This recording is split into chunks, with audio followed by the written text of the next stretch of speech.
ang hirap din kung ako yung fan, bilang fan siguro na kailangan ko tanggapin yung decision ng idol ko kahit na hirap ka because you love this person so much. So, kailangan susuportahan ko kung anong gusto niya. Binigay nila yun sa akin. Alam mo ba kung gaano yun? Gabi ka talaga, sabi ko, dun ko na-feel na gabi. Etong mga taong to, more than their support and anything, nakikita ka nila as tao. Ang galing.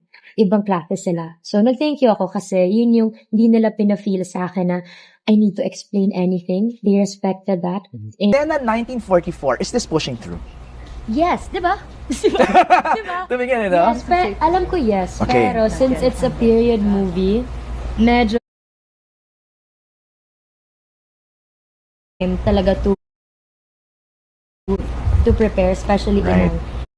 So, hindi naman ako nagmamadali. It's just there. So, kung ano man yung kailangan unahin before Elena, that's why I'm gonna do maybe a series before, kung ano man yung mapag-usapan, or maybe a movie. But Elena is just there and I'll just wait for Inang whenever she's Yung kanina sinabi mo, di ba? Freedom to choose. Mahalaga sa'yo yun. super.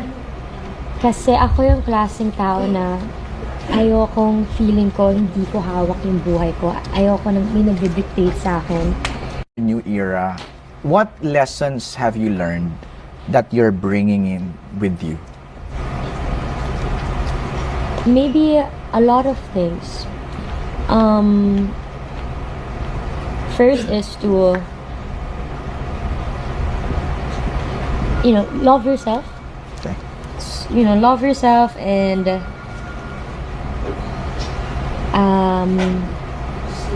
know when to walk away and know when to stay.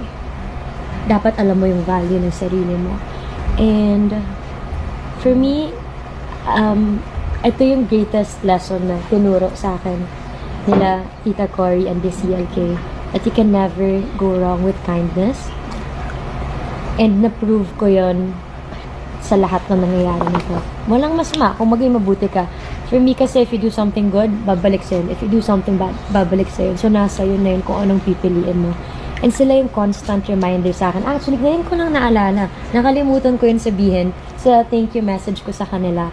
Kasi sobrang constant reminder sila kung gaano ka-importante yung kindness. And yun yung tumatak sa akin. Yun. Thank you.